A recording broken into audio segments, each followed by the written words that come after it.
The pretenders and possible contenders might have been weeded out last weekend in Bloomington, Indiana, but Nebraska is going to try to retool and regroup and give it a shot in Columbus this Saturday. Buckeyes and Huskers. We will talk Ohio State football as we always do here each and every Wednesday with Steve Hellwagon Bucknuts, awaiting Tony Gerdeman, BuckeyeHuddle.com. Steve, how's it going today? I'm doing great. What's going on?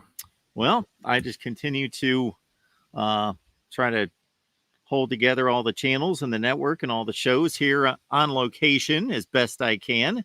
We've canceled quite a few, but for good reason. But yeah, so this this long-awaited matchup by some could be another dud for Nebraska because, you know, Steve, when I look at that Indiana game in I had family festivities on Saturday, so I didn't see a whole lot of college football. I caught about an hour, and I really wanted to check in on Nebraska, Indiana, because I thought that was going to be, wow, this just very intriguing matchup of, okay, are one of these two teams able to elevate, break through the doldrums of mid to lower tier Big Ten? And we got a pretty definitive answer. It's not Nebraska. Yeah.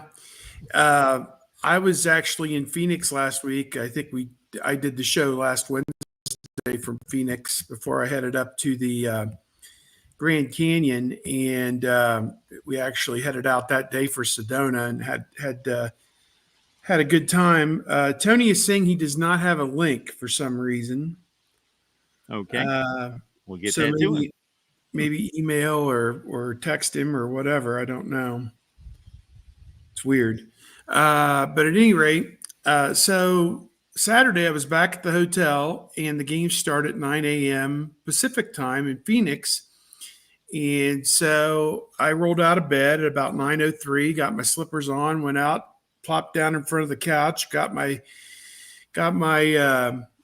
notebook out to take some notes on the Nebraska Cornhuskers, and really didn't get a whole lot written down because Indiana just whipped their behind. I mean, it was bad. It was 28-7 at halftime, and it got worse, 28-0 in the second half. And Nebraska just couldn't do anything. 5 turnovers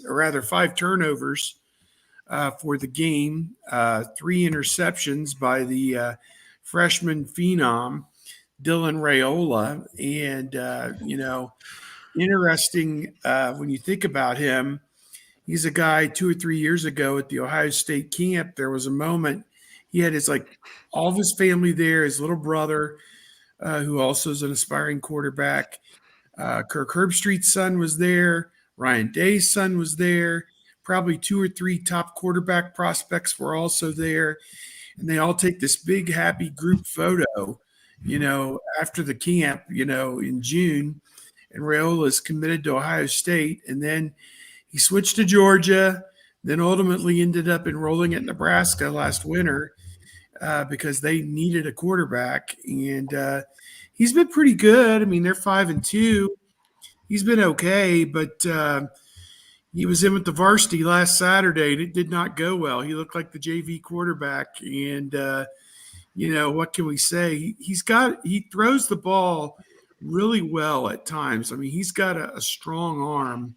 He can make some great throws. It's just, it's hard for a true freshman to come right in the Big Ten and expect to do anything. So, he was exposed a little bit last week, and Nebraska most definitely was exposed last week. They're a bit of a house of cards, 5-2 overall, 2-2 in Big Ten play. They did beat Colorado at home earlier in the season. Colorado is turning out to be a halfway decent team. Ohio State installed as like a 24-point favorite this week to decimate Nebraska, and maybe they'll become bowl eligible next week when they play. I think it's UCLA next week at home, looking to be bowl eligible for the first time in 8 years. That's a long time between drinks of water. Just kind of illustrates again how bad things have been at Nebraska for how long. They have the best support for the worst football in America over the last 20 years. Tony, welcome. And listen to Steve elevating Indiana to the varsity. They're underrated at 13. I don't know what the hell anybody watched that game and thinks they're the 13th best team in the country. I mean, I had them 9 on my poll, and they're just lucky. They beat a lot of the teams in the top 12. I'll just tell you that. They're just lucky that Vanderbilt isn't ranked ahead of them yet. Yeah, a lot of people took note of that. Vanderbilt squeezed it in there at 25. The worst one they ever did was that Colorado State, the 1 year Alabama played them, and like the next to that last rankings, they leaked Colorado State in there at 25 to give Alabama one more ranked opponent to play. But yeah, that SEC, when you look at their standings, it's 6 teams at 6-1 and 2 more at 5-2. And here's the thing: they're going to continue to play each other. Some of those 8 teams are going to end up with 3 and 4 losses before this thing's all done. Yeah, but they're all ranked this week.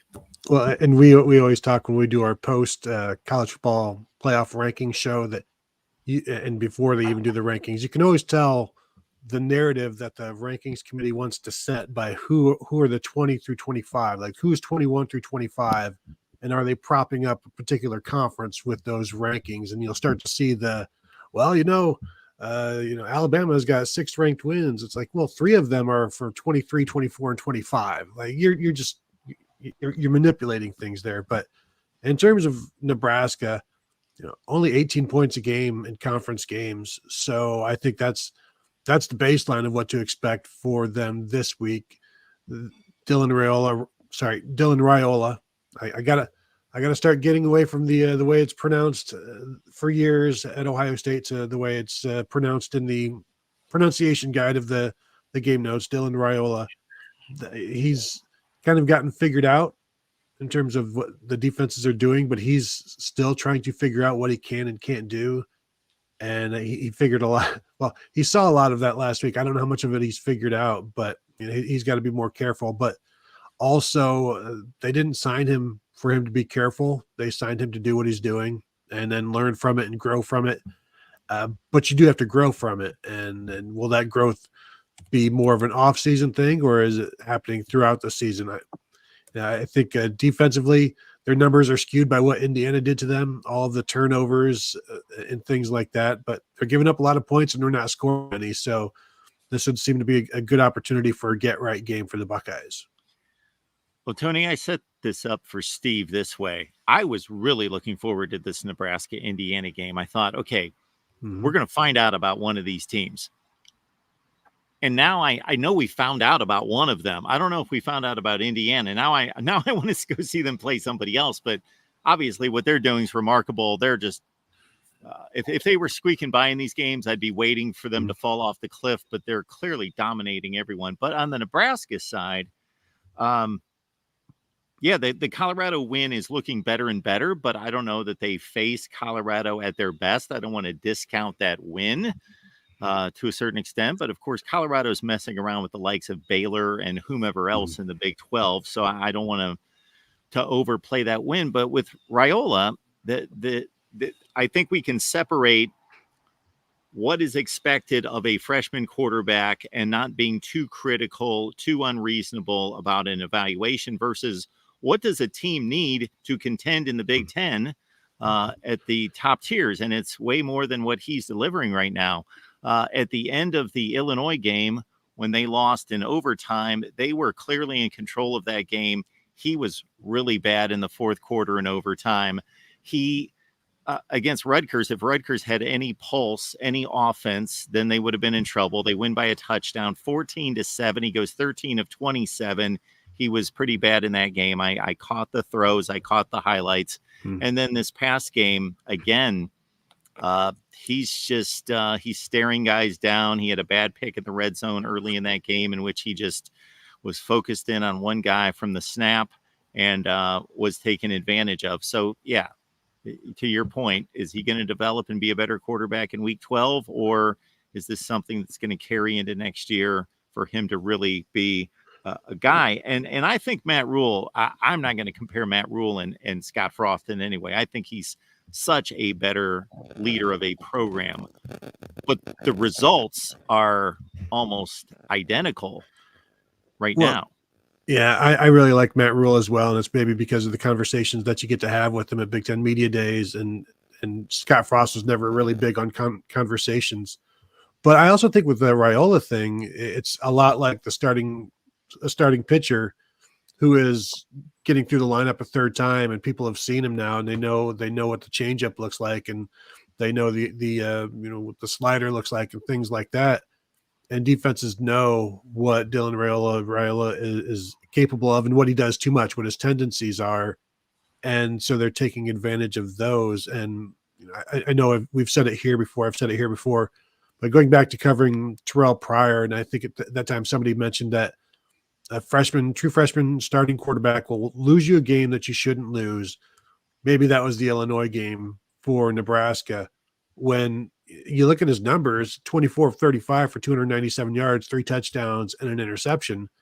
You'll take that just about every single week. But when the plays needed to be made, they weren't. In fact, the opposite happened. And so it's the opposite that he's got to avoid. But you're right, Mark, like how much you don't want him just to be a game manager, because you need him to make plays. You need his arm to make plays, because this is Nebraska. They need as much help as they can get offensively. But in trying to make those plays, he often can put them in difficult situations. But those are the growing pains that Nebraska is going to take with every 5-star quarterback they're ever able to sign. You live with that, and it would have been great to be able to let him work his way in, but you're not going to put Harrison Harburg in there instead and let Dylan Raiola, grow like Michigan is doing with Jaden Davis. Yeah, so we've got the Buckeyes and the Huskers, of course, coming up on Saturday, and I didn't even check the game time or we've got a noon kickoff, correct? Yes. On Fox. Big noon on Fox this week and next week with Penn State. Because Nebraska draws a crowd. Obviously, Ohio State does, but because this may not turn out to be much of a game. Well, and game days at Indiana, so it's not like it must not be a huge week this week in terms of the overall schedule. Yeah, Notre Dame Navy is a game on ABC at noon. I can't believe they're not there. Yeah, MetLife Stadium in New York City. That would have been cool. Yeah, definitely. Yeah, maybe we're waiting Navy Army if both those teams get to that game still ranked or something. But that's also, I'm not sure which week that is, but it's I think there's some slim pickings out there, both Big Ten and nationally this week. One of the best games is Friday night between Boise State and UNLV, the playoff elimination game, basically. Yeah, you're done. If I'm not mistaken, Army and Navy obviously play their annual game week 13 or whatever you want to call it, week 15, but they got they're running head on for a collision in the conference championship game in the American Conference. That's what I want to see. I think they're playing that game earlier this year because of all the ramifications and everything. I think they moved it into the regular part of the season. I think. I'm going to check into that. While you guys talk about what Ryan Day had to say yesterday at his weekly, well, not yesterday. I'm losing track of days. Being on location, I'm all over. Yeah, it was. He's Tuesday. Okay, He's Tuesday. Yeah. I actually was not there. I had a blowout tire on the interstate yesterday, and it took me a while with AAA to get there to help me get it fixed because I couldn't do it on my own. And so I missed it, but I listened to it while I was sitting there on the side of the road. And, on our message boards, people are like, you guys don't ask Ryan Day the tough questions. Well, when that one was done, people were like, I give the guys credit. They really peppered him with questions. And Ohio State didn't handle this maybe the best way.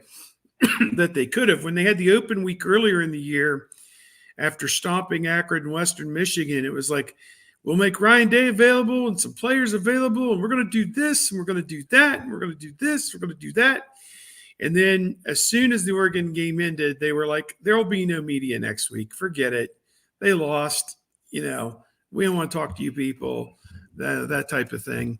So all those stuff festered for 10 days, and it all came out in a half hour yesterday with Ryan Day.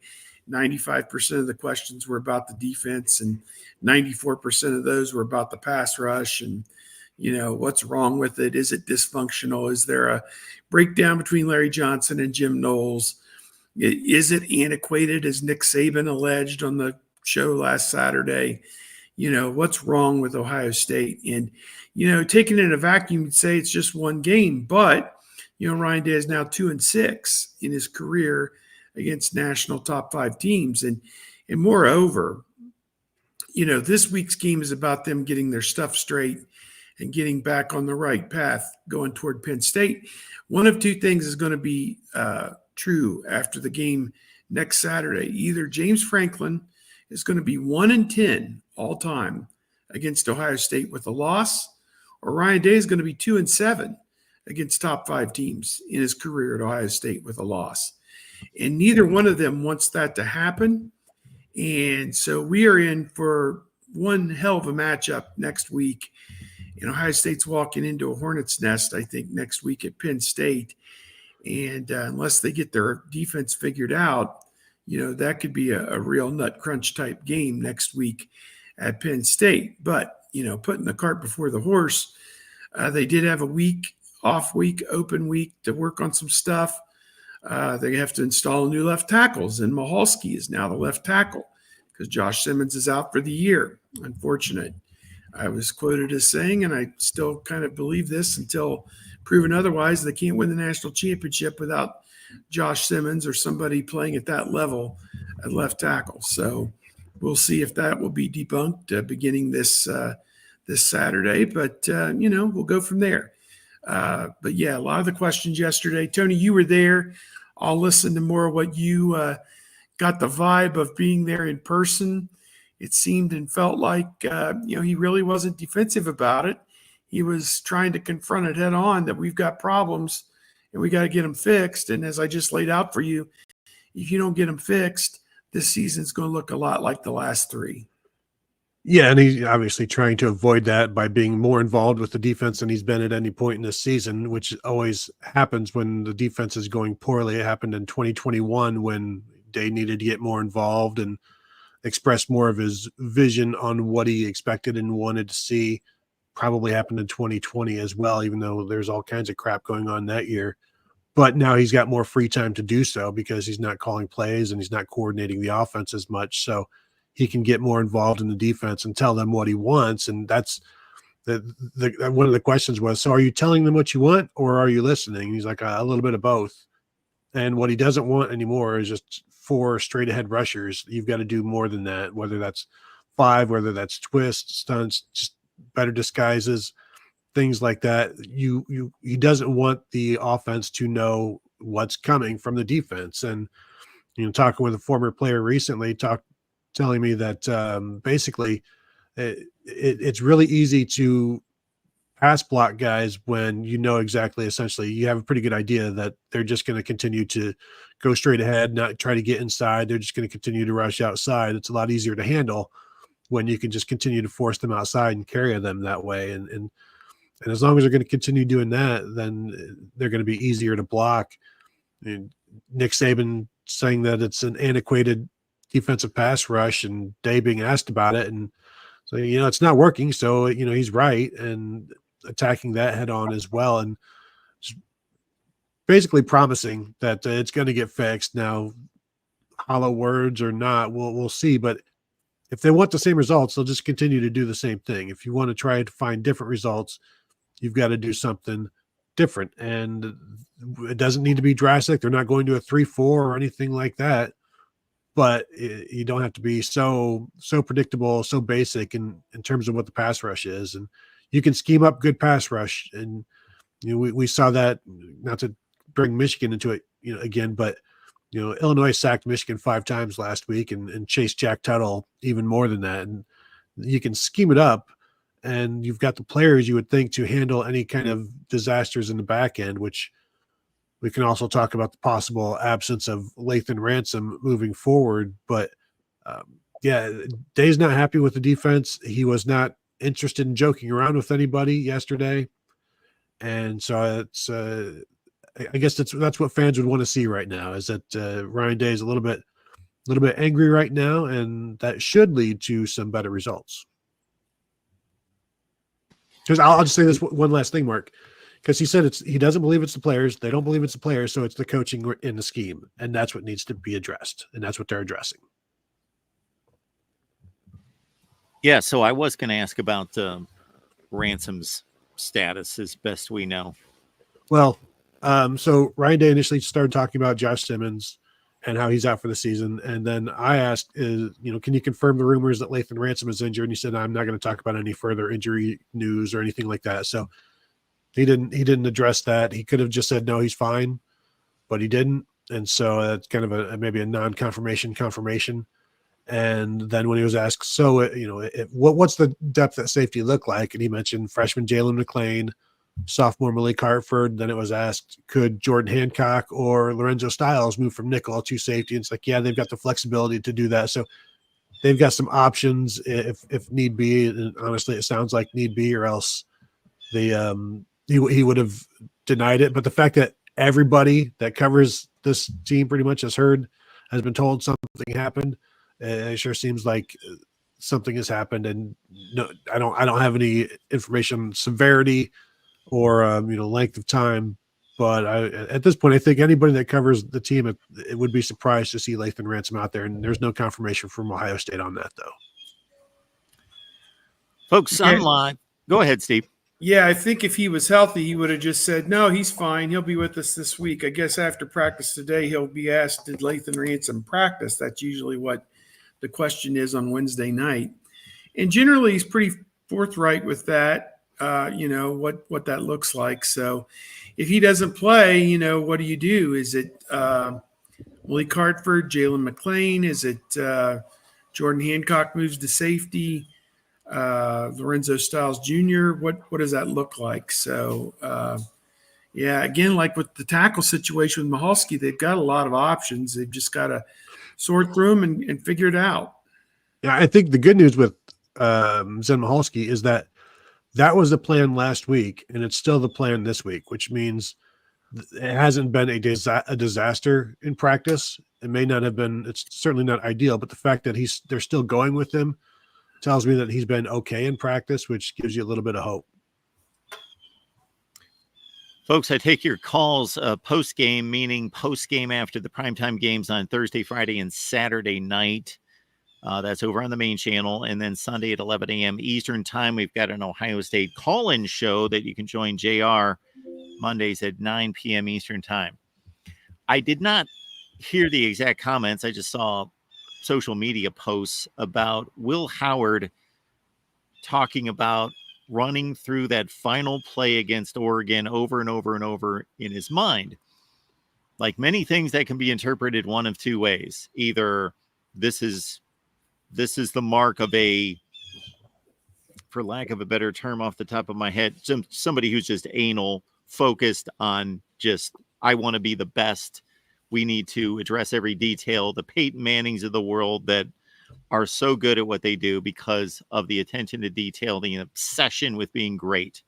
Or is this something he just needs to let go, move on to the next game, not let it, he can't change it. He can't let that disrupt him going forward in his progress and leading this football team.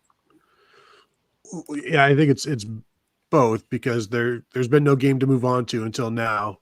And so Ryan Day even said it last week. It's okay to get down after this one, and you're certainly not going to move right past it. But Will Howard said himself, you just use it, it's in the back of your mind. You use that game and you move on.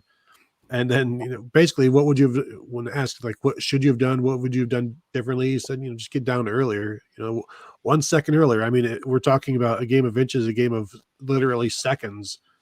And then of course you can go and look at the stills of the slide already happening with 1 second on the clock and the timeout being called with 1 second on the clock. But then the fans are out on the field and it's too late to change anything at that point, basically. But, just get down. That's what he's learned. Be more, I guess, more decisive earlier in that way. But it's interesting. You're thinking like, well, how many times are they going to run into a situation like this?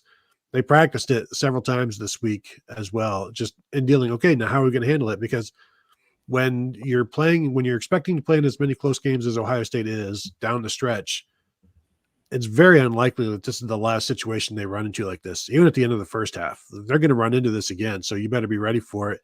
And that kind of experience, failing like that is, I think it's perhaps more helpful than getting away with it like they did against Notre Dame last year.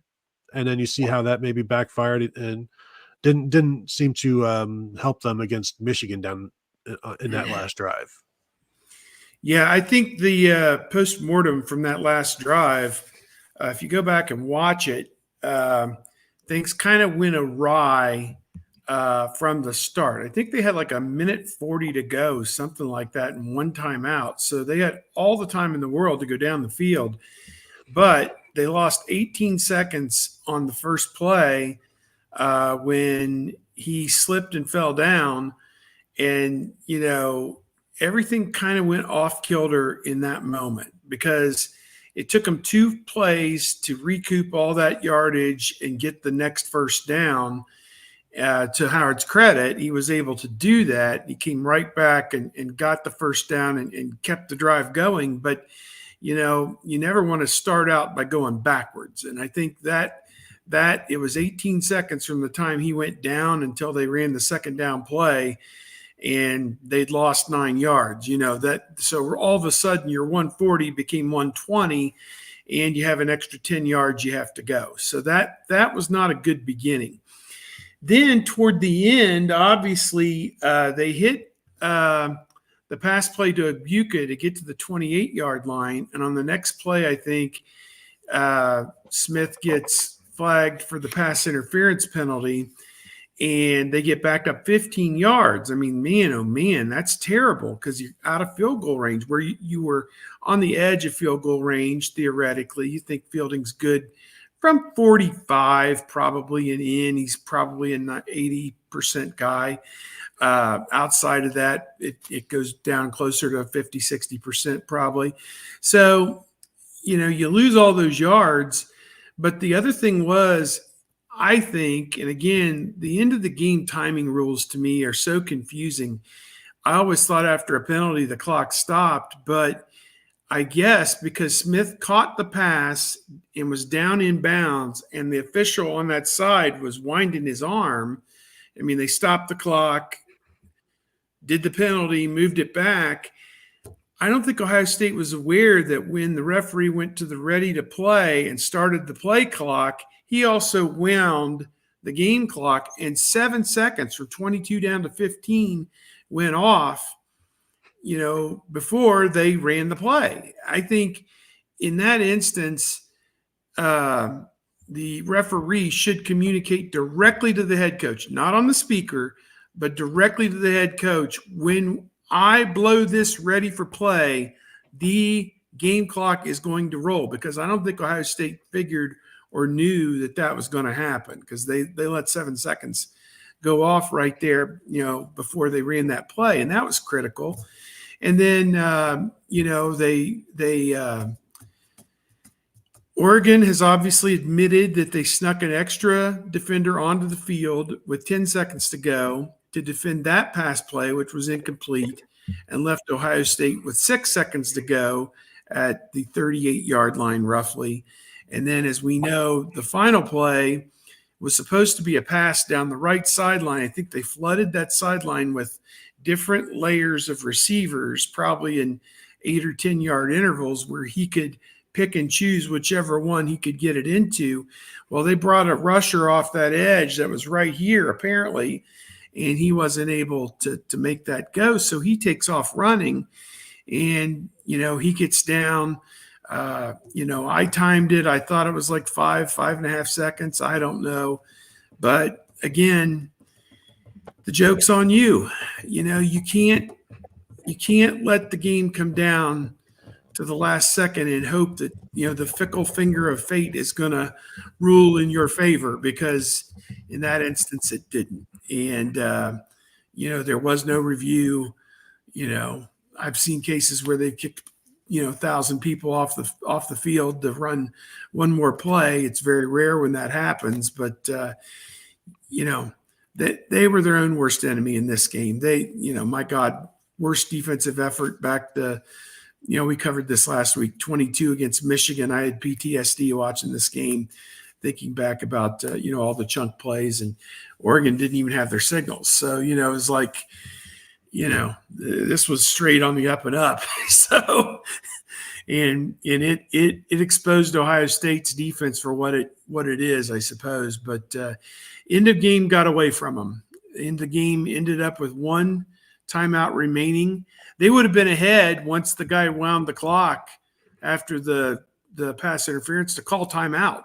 I mean, as it turns out, I think what they were hoping was that if they were tackled down in bounds in the final seconds, they would call timeout. But, the whole thing got away from them. It was just not, they practice it every week, but, boy, it sure didn't go as easily as it does back on the backfield at the Woody Hayes Center, did it? So, with the crowd and the penalties and everything else, and the quarterback falling down. Will Howard played his heart out, but he fell down. Let's see, what else did he do? He didn't get down in time. I think he took a sack one time when he should have thrown the ball away. So, and he fumbled that snap. Like 3 or 4 things, that really could have turned the outcome of this game. But he played an amazing game on the whole, though. And the fumbled snap was what? 1 point lead, about their own 20-yard line. They had to 6 punt or the ball 7 minutes away. left. Yeah. In the second quarter, right? Yeah. Third and 3. Yeah, it might have been. They had to punt. It was when they just come off their own goal line from the 2-yard line with the punt. They had the makings of a back-breaking drive, and it got short-circuited because of that. So any unit on the field can be decimated regardless of how strong it is. There's an example this year at Oklahoma, which actually was going to have, let's say, a top 10 receiving core, and their top 5 guys are out. Now, correct me my sequencing if it's incorrect. Ohio State was missing the left side of the offensive line for the first 2 games. And then now Simmons had played the entire season up until midway through the Oregon game. It was Donovan Jackson, the left guard, who was out. I think everybody else was okay. Okay. So Jackson comes back game 3 or 4. Yeah. Then in this game against Oregon, of course, Simmons is gone. Shabola had to leave for maybe 2 or 3 series, and he comes back. If they have to go to if they get another injury along this offensive line, they've only played 6 games. They want to play a 15 game. They want to play a 16 game season.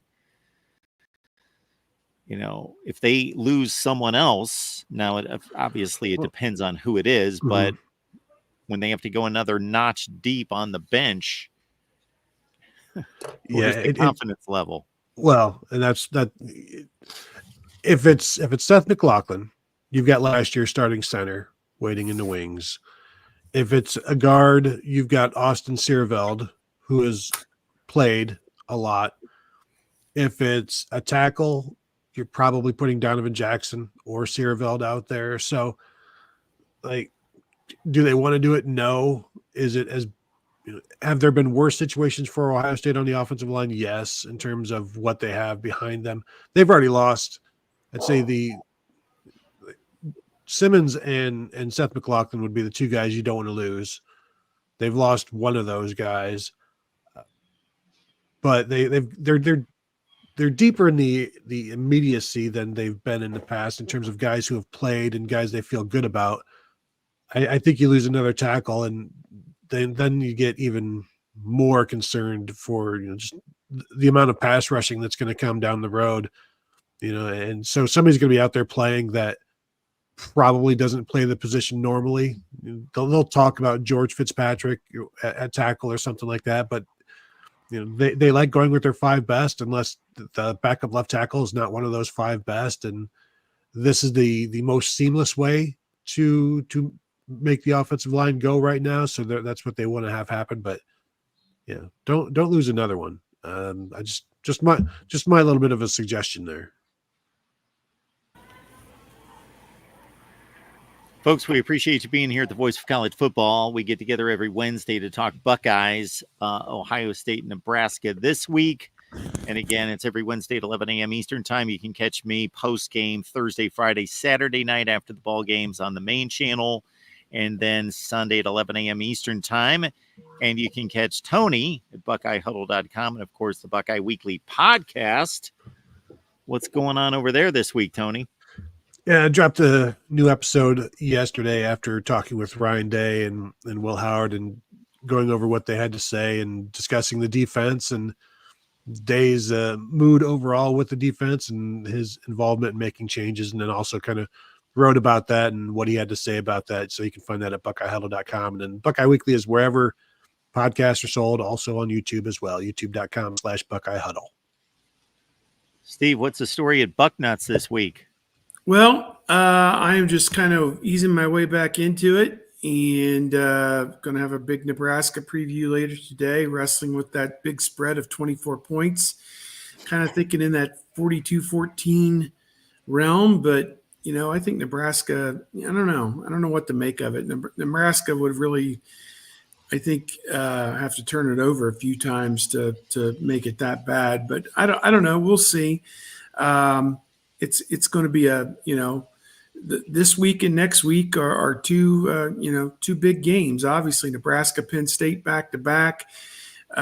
You need to win these games. There's just no two ways about it. You've eliminated all of your margin for error within the Big Ten and trying to get to the Big Ten championship game. So you have got to win these games, and they're going to have some challenges. I think Indiana will come in and give them a bit of a challenge, down the line. But, first things first. That's playing good football this week against Nebraska, and I think that's what people want to see. I think if Nebraska moves the ball up and down the field against Ohio State, then I think you're going to have a lot of people still questioning, what's going on with this defense. But if Ransom's out, I think he's been one of the best players on the defense. If he's out for a while, that could certainly hurt things. But we're just staying the course here. I did our Bucknuts radio show today.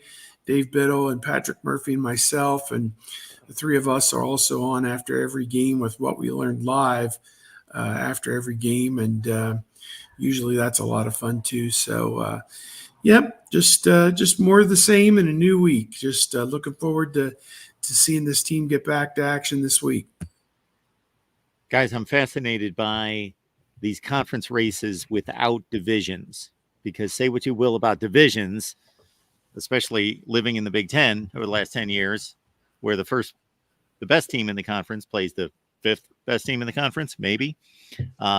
So we've seen that, but at least you had a decisive situation where, of course, the best record from each division goes to the championship game. If there's a tie, they played head-to-head. There you go. You're all set. There has to be a 3-way tie for there to be any kind of complications. I could only find 4 ties, 3-way ties in the history of conference championship play, none in the Big Ten since they started division play in 2011. I found 2 in the SEC, 2 in the Big 12, where there's, and maybe the most famous one was that Texas Tech, Oklahoma one, where they all beat each other. Oklahoma got to go to the national championship game, and Texas beat them head to head despite having the same record. Oklahoma went to the BCS championship game. So I was trying to make a mess of the Big Ten, and I got to admit it was a little more difficult than I thought, because I thought there's going to be a mess somewhere. There's going to be a mess somewhere. Like I want to see Miami, Clemson, and SMU all go undefeated in conference play and not play each other. So we're going to have a team that's undefeated in its conference not get to play in the conference championship game. How ridiculous would that be?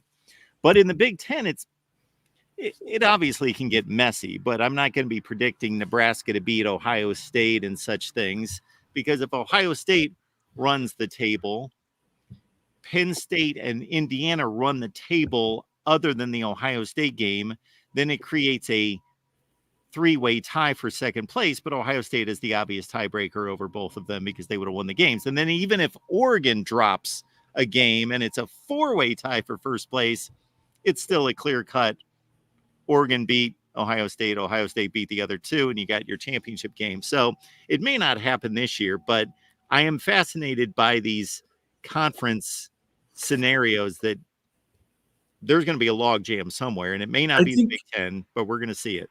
I think the easiest solution for Ohio State, I think Illinois is the team that Ohio State doesn't play that's still in this thing that could, throw a monkey wrench in this.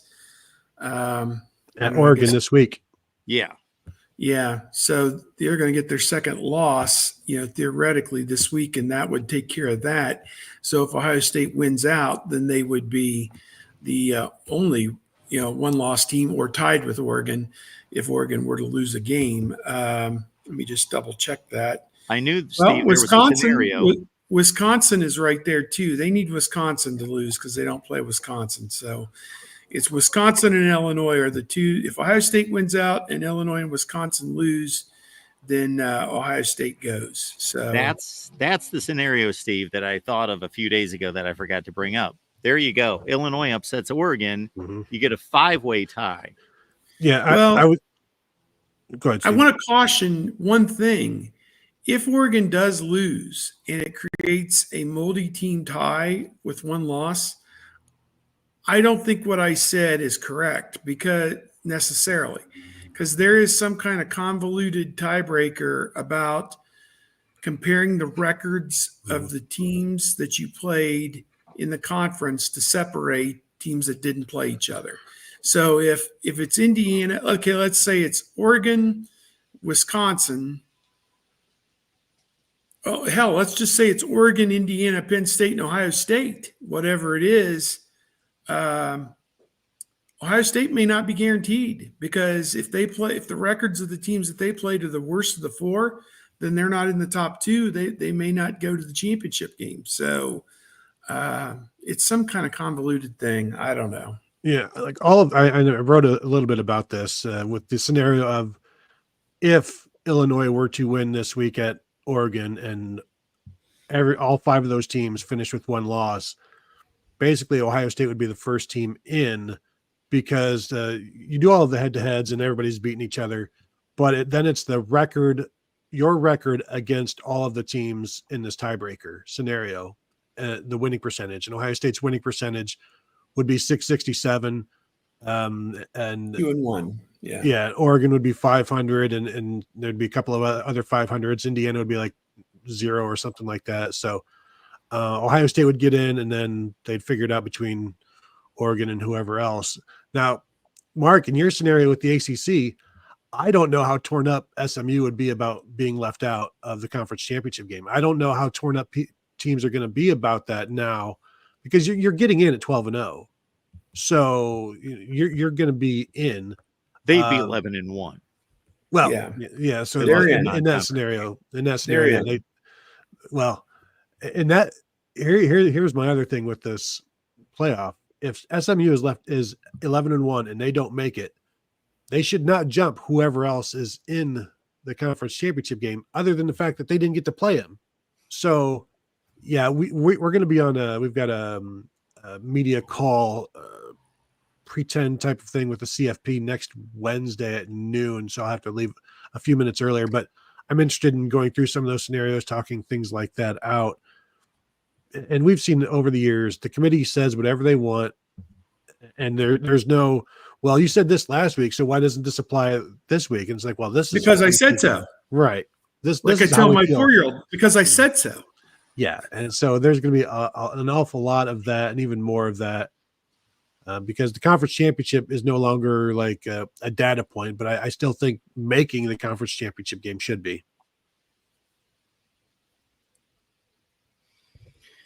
Yeah, and again, Ohio State can't figure this out for themselves. They would have to be selected, but that 5 seed sure looks like the route. If you're not going to win the conference championship, of course, that 5 seed is the place to be. Although I'll say defensive coordinators probably wouldn't be thrilled about playing Army or Navy in that scenario with that 12 seed.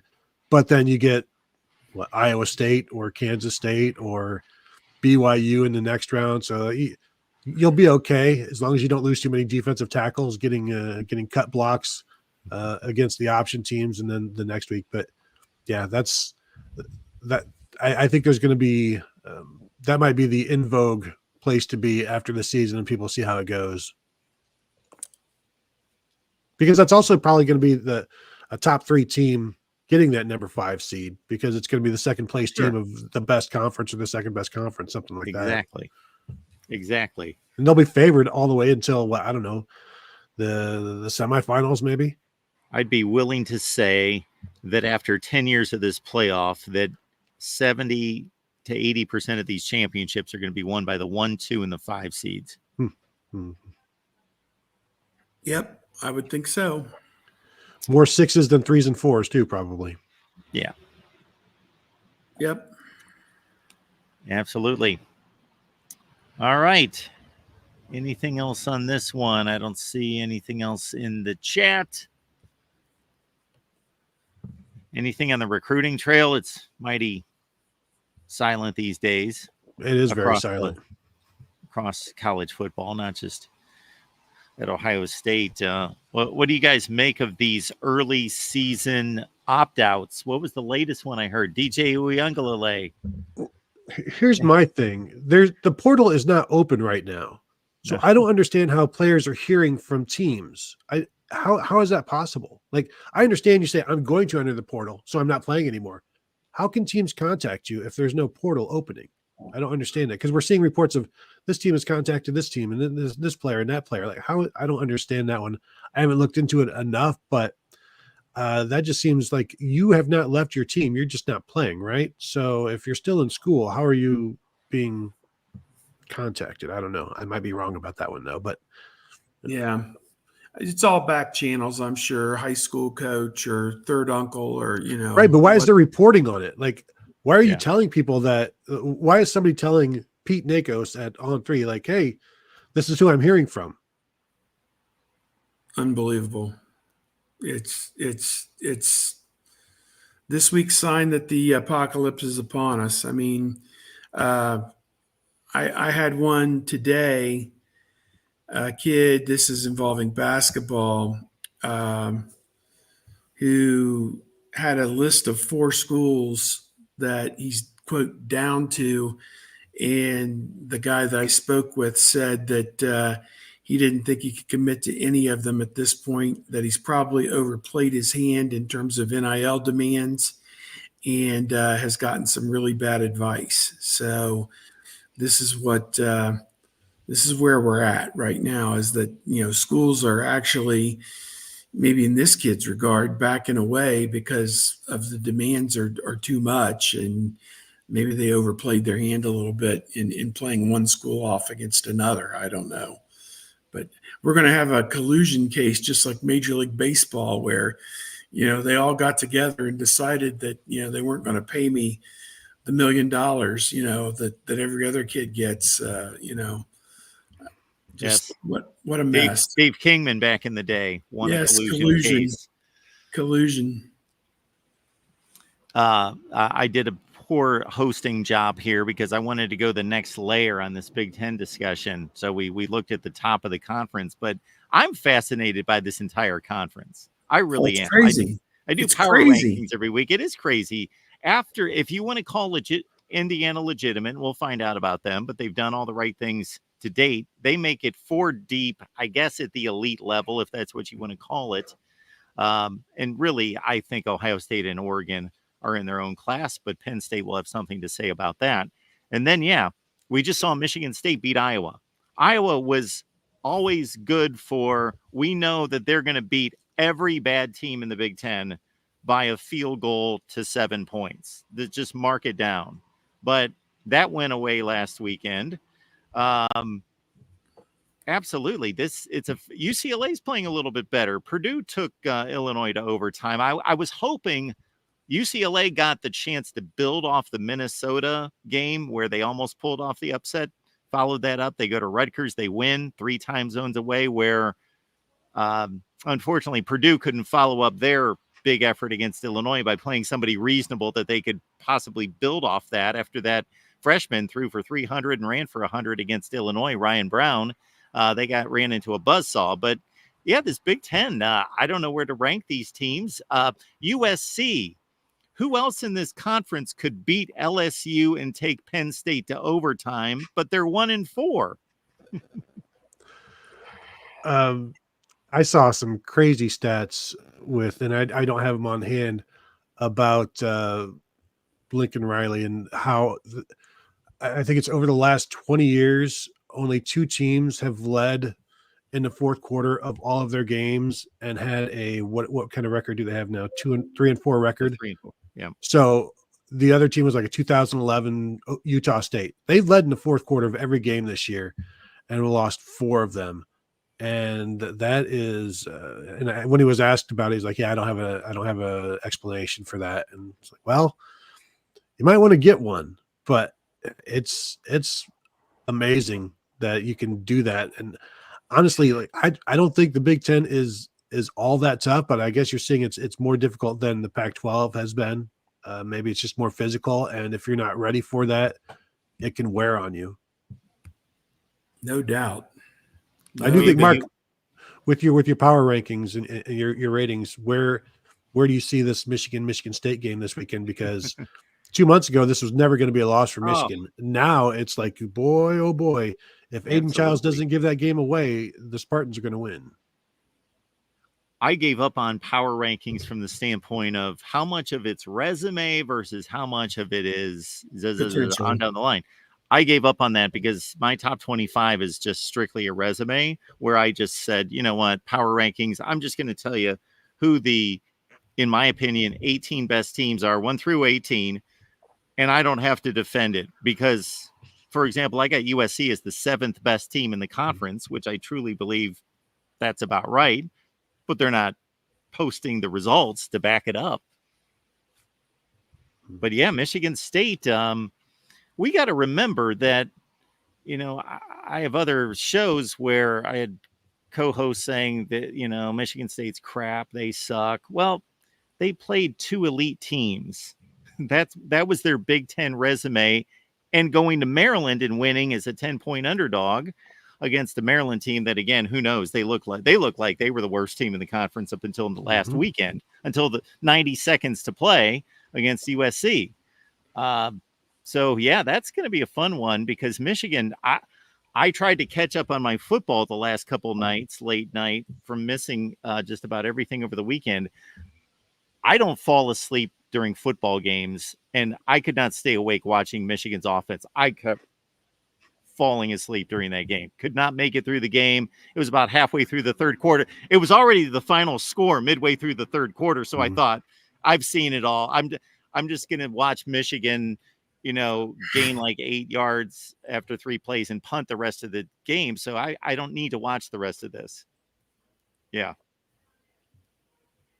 I'm looking forward to getting home in time to watch Michigan State and Michigan, and also Penn State and James Franklin try not to blow it at Wisconsin in Madison Saturday night. What could possibly go wrong? Yeah, what could possibly go wrong with Luke Fickell and the Badgers, the pesky Badgers?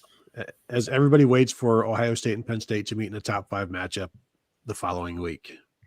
This is Wisconsin's show me game. This is their Missouri show me state game because they're racking up these impressive wins against nobody.